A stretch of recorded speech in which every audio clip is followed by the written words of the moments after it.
Hey guys, welcome to the Skein vein. It's me, Dominic Say, with this guy, Harry Slattery. He's here today. He's black. You see him on screen.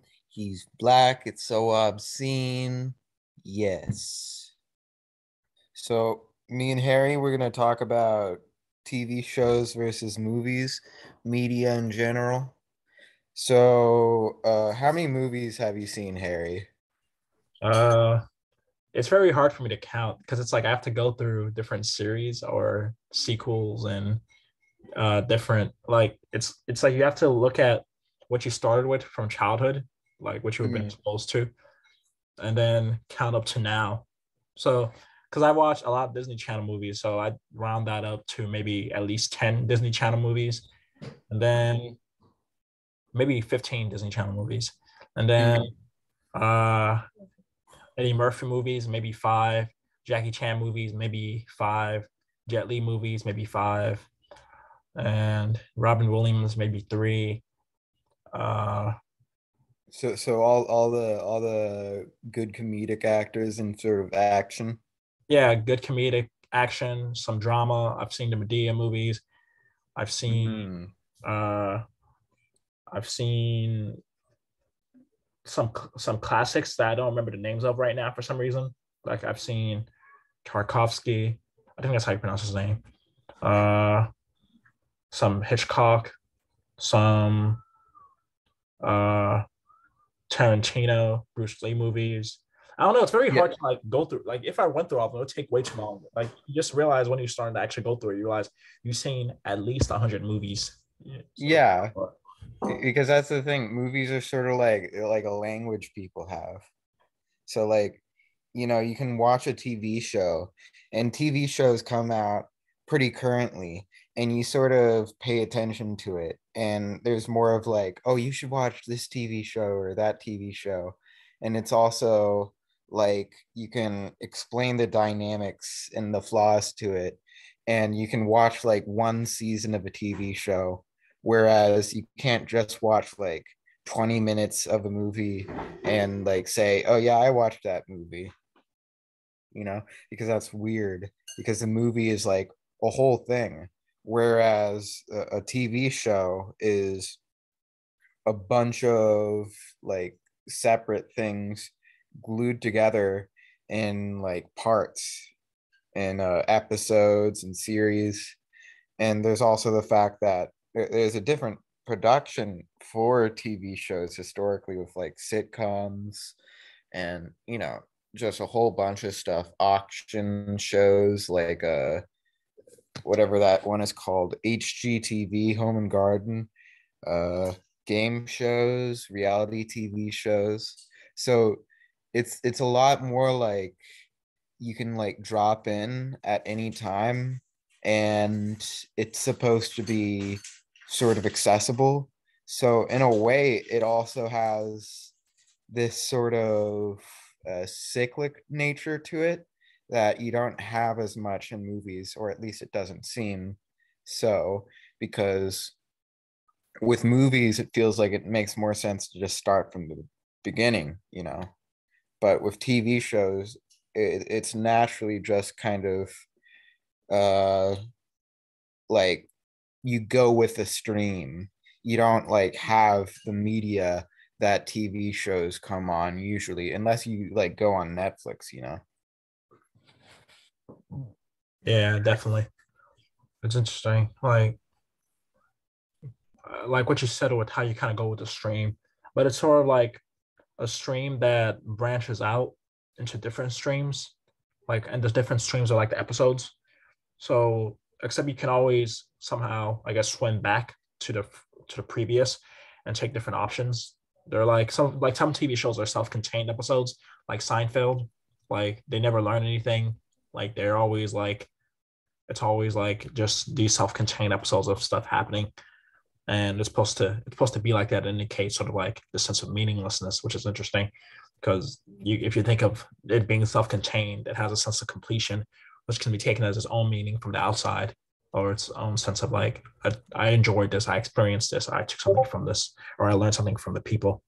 So that's interesting. there's also with like with how with movies, like how like what you were saying had me thinking like the is it the way they are made like within the workings of the movie and the TV shows that allows one to feel more like you have to finish all of it to actually get a sense that you've watched it. Like a movie, you have to finish all of a movie, feel like you watched it. But if you chopped it up, like if you paused at different moments and came back to it, it would kind of disrupt the feeling. It would disrupt the feeling and the experience. It wouldn't feel like you were getting the full experience. It wouldn't feel like you're fully immersed in it and being taken along. But you can do it. But with a TV show, you can pause. You can kind of come back to it. But with the movie, when you do that, it kind of like feels like it ruins the momentum. Except a TV show, so depending on how they make it, like if they leave you with cliffhangers and stuff like that, or make you want to keep binge watching and continuing and stuff. So to just stop and resumption thing going on. So it's just interesting how it plays on our attention and our psychology and our sense of continuity.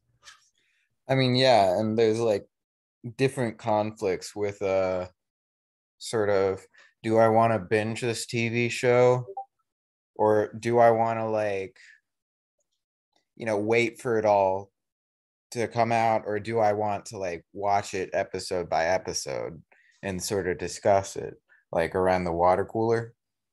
So there's like a continuity to it, which I think like Marvel movies, for instance, have, despite being movies, where usually a movie is a one off, but a TV show is this thing where there's kind of hours and hours of it being produced, and it becomes sort of more like audience participation. But there's also certain redundancies that are made to help you keep track with what's happening. Like there's intros that say, well, last time on Gossip Girl or something like that. And then they go through the plot and like uh the clip notes version of what happened, which they can do because, the plot events that happened aren't very subtle. They're usually like in dialogue. TV shows usually have more dialogue, more explicit exposition than movies. And movies usually have more like implicit characterization, you know, because I think when you have TV shows, it sort of has plot to it. So you're going to have parts where what characters do might be clumsy because you might not have like actually planned out what the TV show was going to be. And so you have this character who's being dragged along through these events, and they're not as much characterized by their situation, and the situation isn't as much realistic as the characters in the plot line are both supposed to kind of pull you in, but then that in effect has a sort of weird quality to it where it's just adding and adding, and sort of it becomes like they're puppets, like for instance, I broke my arm a year ago going down this black diamond, and I was like all strapped up. I broke all of the bones in my body. I haven't talked about this, but I was strung up like a puppet, and they'd move you around to kind of like help with the bones and stuff, right? So it's weird, you know. People like, you know, with these portrayals of characters, it's like, did that actually happen? Did that character actually do that? Does that make sense with their motivations? Or are you just like saying that, as their backstory because you want to suddenly make them some character with something to say?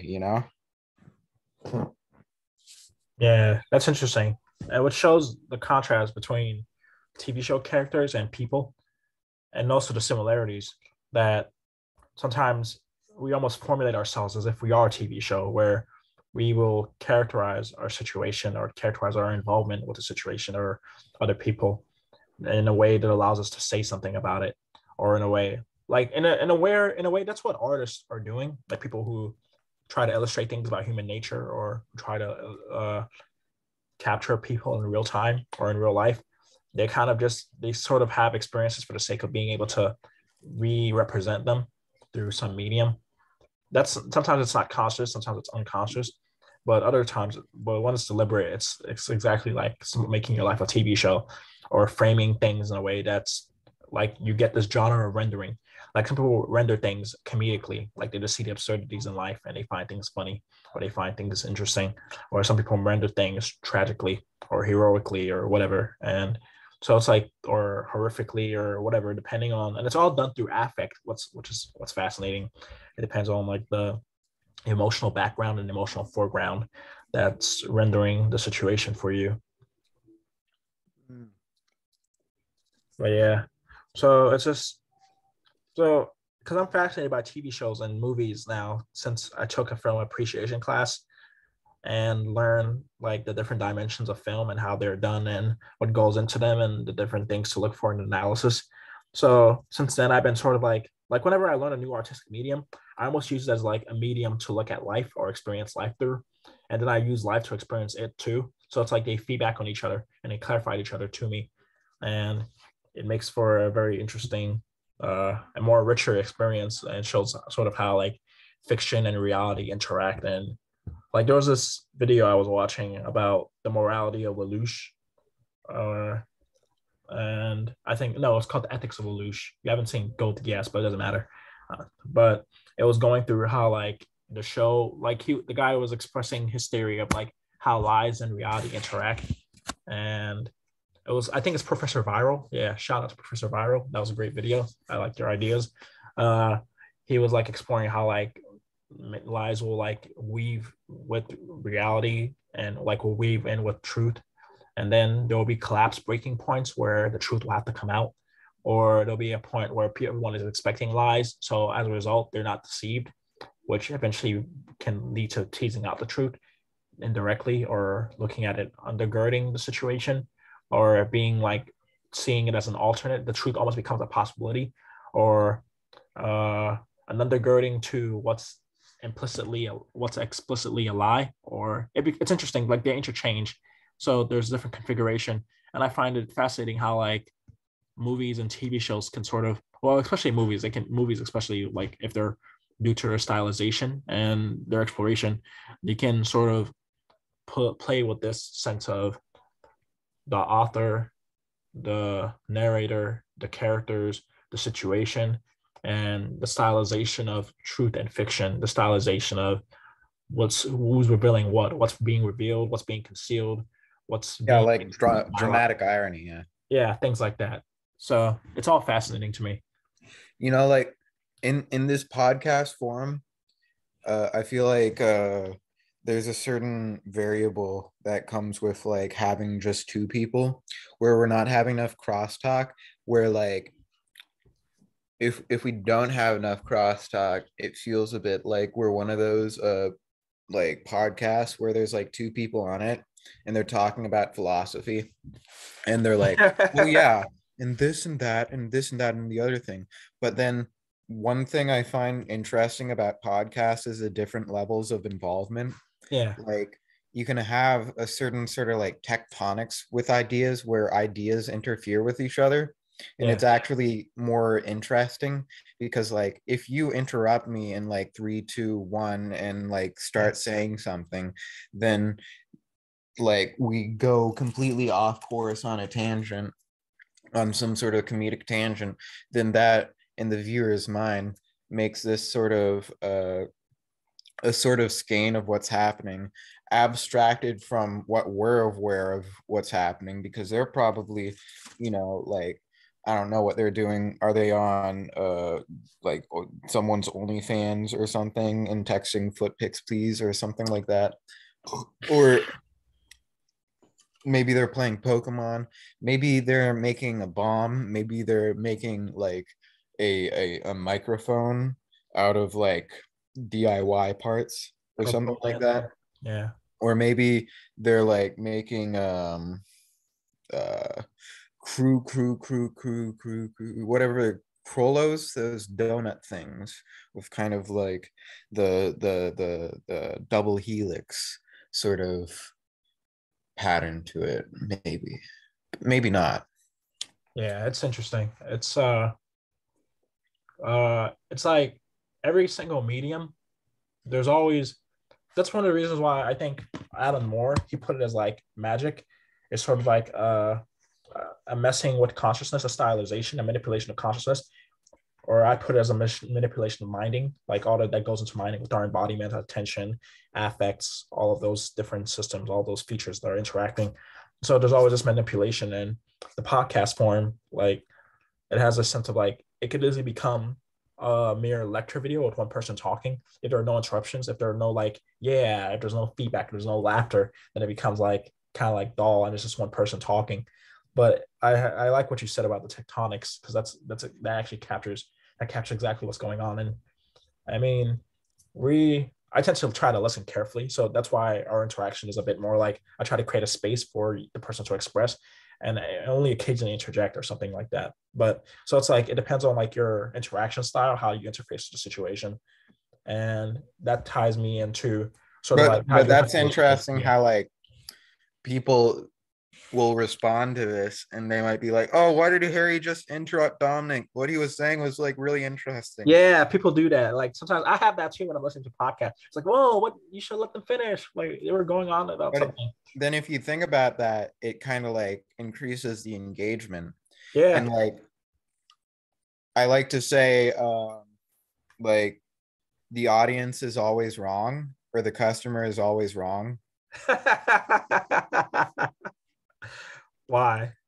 Because like if they're continuing to watch and they're frustrated, like who fucking cares about what their criticisms are?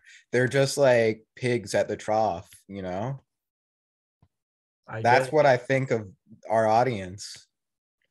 Yeah, I know you're being sarcastic. That's your Hey, sarcastic voice. is it bad to be a pig at a trough? No. Are they slaughtered? Now you're really Yes. metaing. Are Now, we going to slaughter our audience?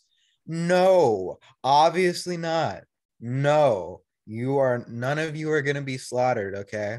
And I'm signing something right now that's the bill that's going to go to the Skein Vein podcast the judiciary, which is going to make it a human rights violation in the context of our country of podcastistan to murder any of you. So all of you are okay, and you can continue watching, and you do not have to delete your viewing history. However, that would work. What if you could delete your viewing history? Wow.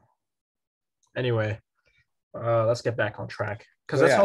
that's also the personality difference between us. Like you're more divergent and meandering, while I try to stay focused or try to even if I seek novelty, it's always in a structured way or sort of Mm, like almost mm. sequential, or it's a transition that I kind of prepare for. Or even if the leap takes place in my mind and the connection will not be fully there, it's like outside.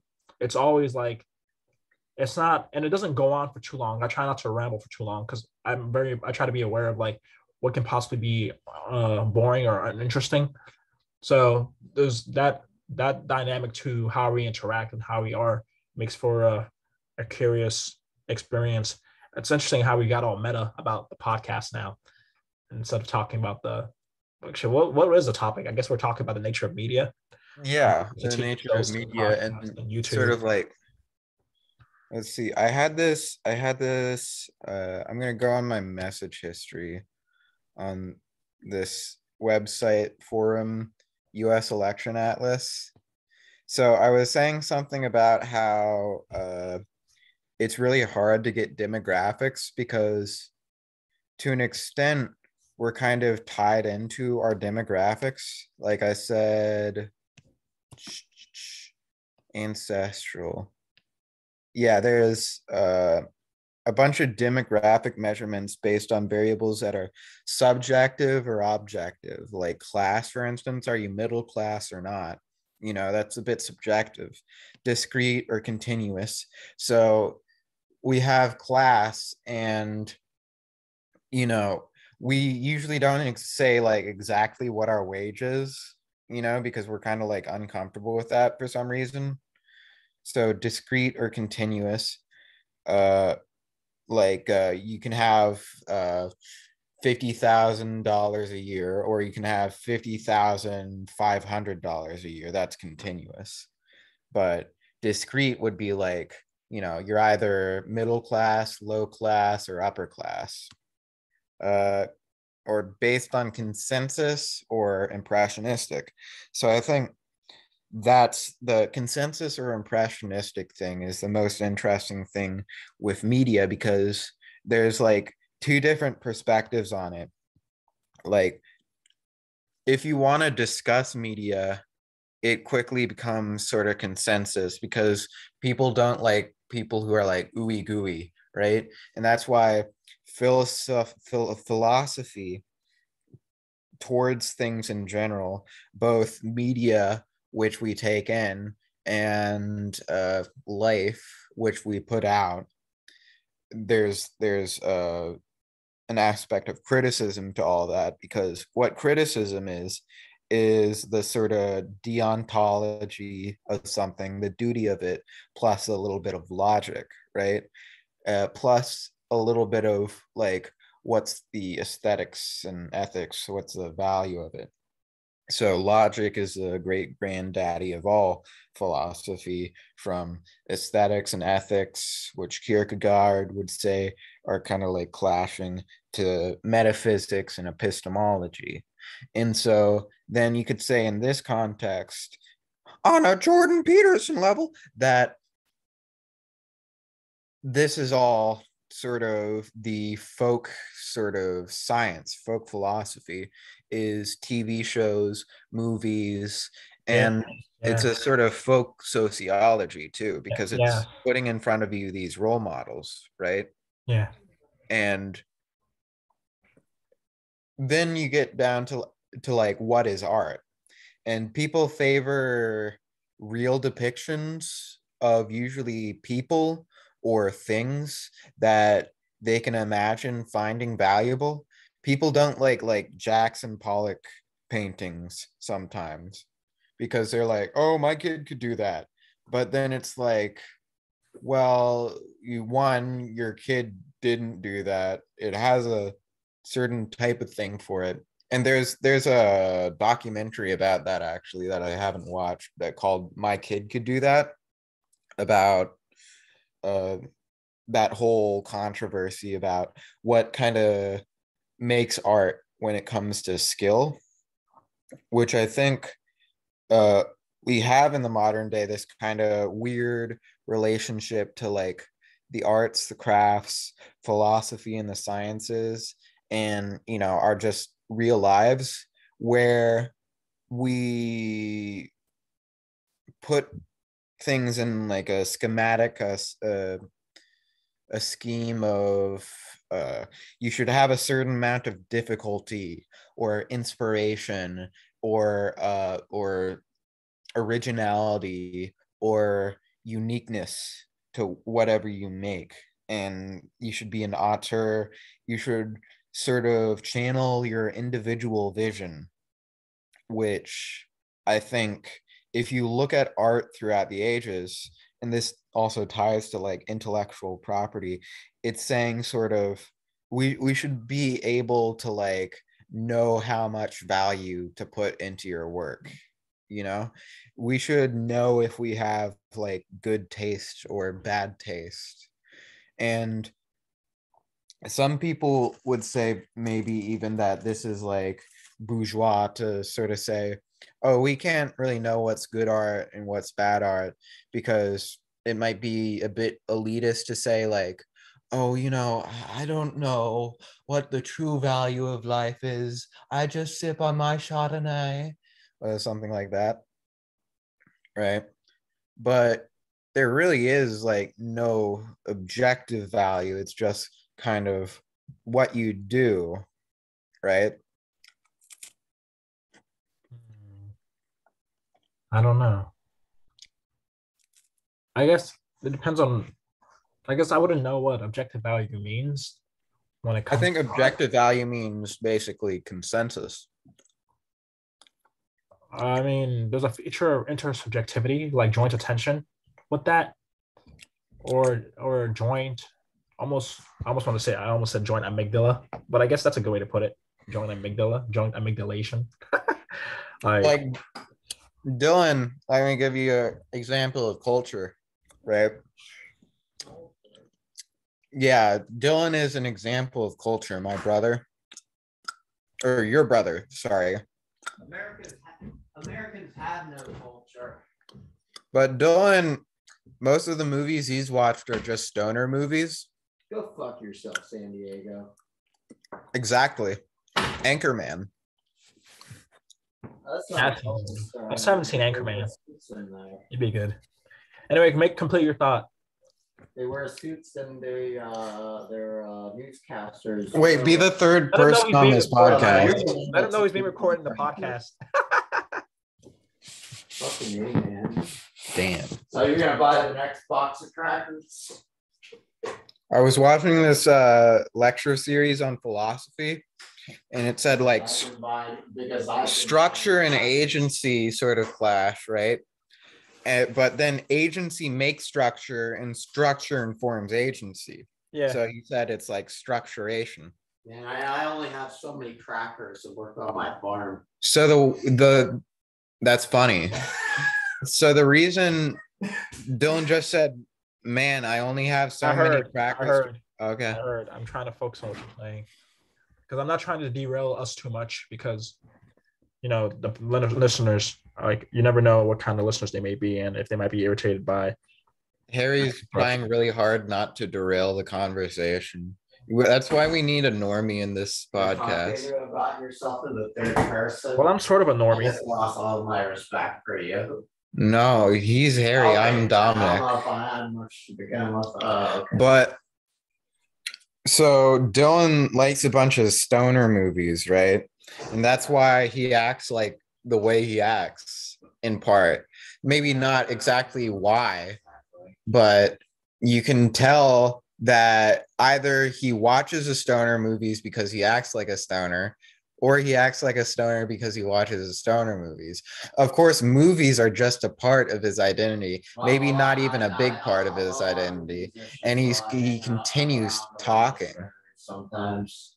Yeah, he hangs around stoners. Let him know he's being featured in the podcast, by the way.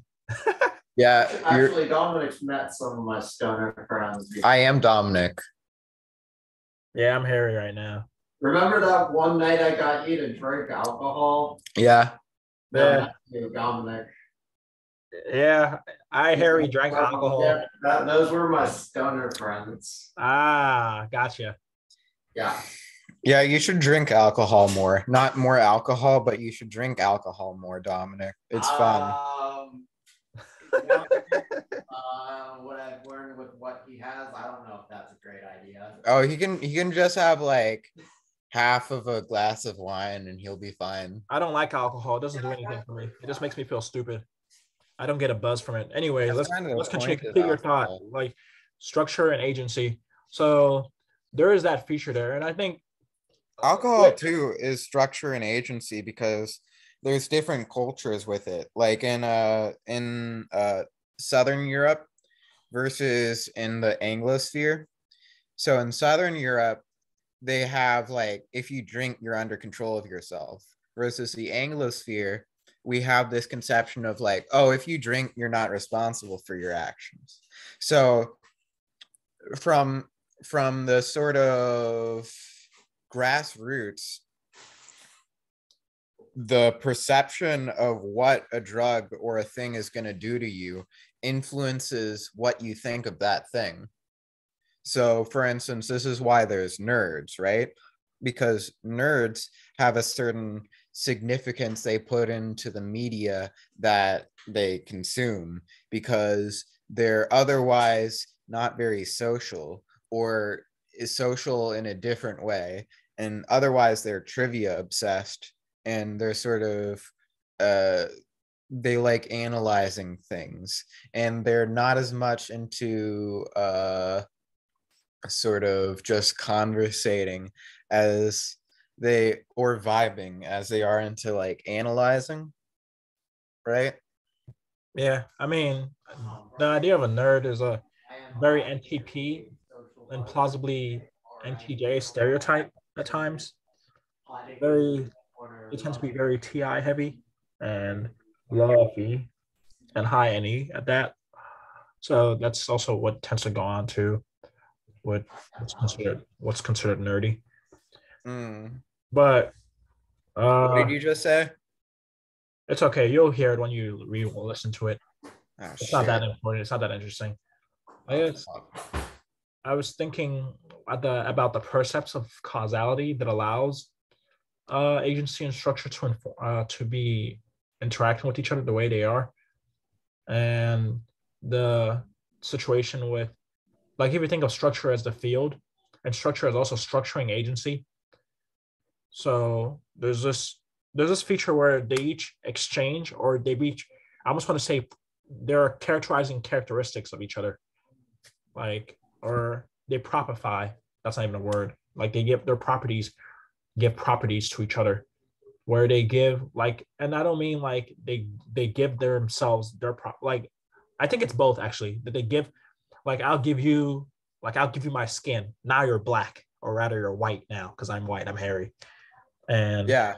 something like that. So it's just like so that's how I see lots of things in reality interact, where they give each other their properties to make them as a priority, to distinguish them or differentiate them, make them different as what they are, and make them do certain things, like animate them in some way, or allow, or encourage, or inspire, or draw forth, or repulse the attention towards it in some way, as far as rendering goes. Mm. Also, we have 5 minutes left. So Yeah, but it reminds me of so like you have a cultural cachet, right? Or attaché. what's that? It can be a cache, I think. So in a computer, the cache is where they kind of keep all the kind of latest instructions. Or was just called cash. Yeah, I thought it was oh, cash. That's why I was confused. I thought it's pronounced cash. I don't know. Okay, Yeah. you take over because I don't know what I'm saying. You never know. I mean, I think you kind of were going somewhere where there's like a cultural cache, like a collection of storage of, like, I guess, cultural. It's almost sort of like it's making me think of the collective unconscious, that idea where you can also have like the cultural conscious, the collective culture conscious, or cultural unconscious, and Yeah, like there's kind of like a range, both noun wise and verb wise, from the self to the other, and you can kind of get like further and further away. Like if I was trying to talk about like Balenciaga, and I was like, yes, this fashion brand, you can tell like this designer made this dress and whatnot, and that model wore it there, and it's actually part of like the tech head look, because it's actually quite casual and understated with the darker tones. Then I'm like imitating this personality, but I'm not actually that personality. So you see how imitation comes from a point of difference, because it's hard to imitate yourself, for instance. Um, yeah, and imitation has an aspect to it where you can do it well, but also it's fun to do it in like an exaggerated standpoint, because that's where there's kind of a truth to comedy, like that Bo Burnham video where it's like, oh yes, we're yeah, we're just philosophers, and then it goes to him and he's like or some shit like that, right? yeah. Or they just like, it's just a joke or something like that. Like the different valences and they're almost like different genres within a genre. Like they're different genres of comedy. As far as genres of function, like what it can do and what you Man, can you do with know who'd comedy. be like the most fucked up couple ever? What if there was just a couple? It's like a guy and a girl, or like, I don't know, two guys or a guy and a they or whatever. And like one of them just like licks all the salt off saltines, and then like the other one eats the saltines after they're done eating, like licking the salt off of them. I wouldn't be surprised if there's that interaction happens in nature. I started thinking of flowers and bees, like insects and flowers and stuff like that, and pollination and making honey and all this stuff. So I was just like, yeah, it's only it'd be fucked up for human beings or the stylization of human beings is what we go for, but it can also be a form of their intimacy or their cooperation with eating. Or so it's just like that's one of the things I find fascinating. How things become stylized is like uh conventional or interesting or healthy. And with this, we branded moral with like a moral interpretation or a normative interpretation as to like this is how it should continue to be. This what should be maintained or developed. Oh yeah, we have 2 minutes left. Uh, so there's that interesting feature to it, and I don't know, like media, life. It's all so interesting to me. Like, is this I mean, that's what our conversation is about, right? Like we go from media, but we end up also talking about life and then talking about philosophy because media is also sort of like Well, I think media and simulated or life thought are experiments. slightly different because like What? let's say media is art, right? So you have the performing arts, literary arts, visual arts, Yeah, but then there's media or there's types of arts that it's hard to say that this is an art, because I think an art is traditionally something that someone makes and then it's enjoyed to its fullest extent by like an observer. So like sculpture, architecture, painting, uh then performing arts would be like theater, then music, then literature, and there's like a seventh, I don't know what the seventh is, some shit, I mean, you can maybe. almost think of that like the intellectual activities as a type of art in itself, but stricter rules or a tendency to use the rules, like almost more rule based. And Well, they're it's just literature though. It's just kind of like yeah, writing things I, down. I guess Even, if you want to go that Derrida route. yeah. Or it's like, art, it's like illustrations. Or it's Yeah. like sort of uh what do they call it? Notation. Seven arts are film, yeah. Architecture, sculpture, painting, literature, music, performing, and film. Yeah, there's a lot. It's But it's I curious. see I see life versus media as like one, and this is kind of like a calculus thing with the gradient. So one would be life is like you're the sink pouring out water, and media is like if you were the drain getting in water, right? So life is an output, but media is treating you as kind of the function being input into to live your life after. So life is an output, media is an input. Yeah, interesting.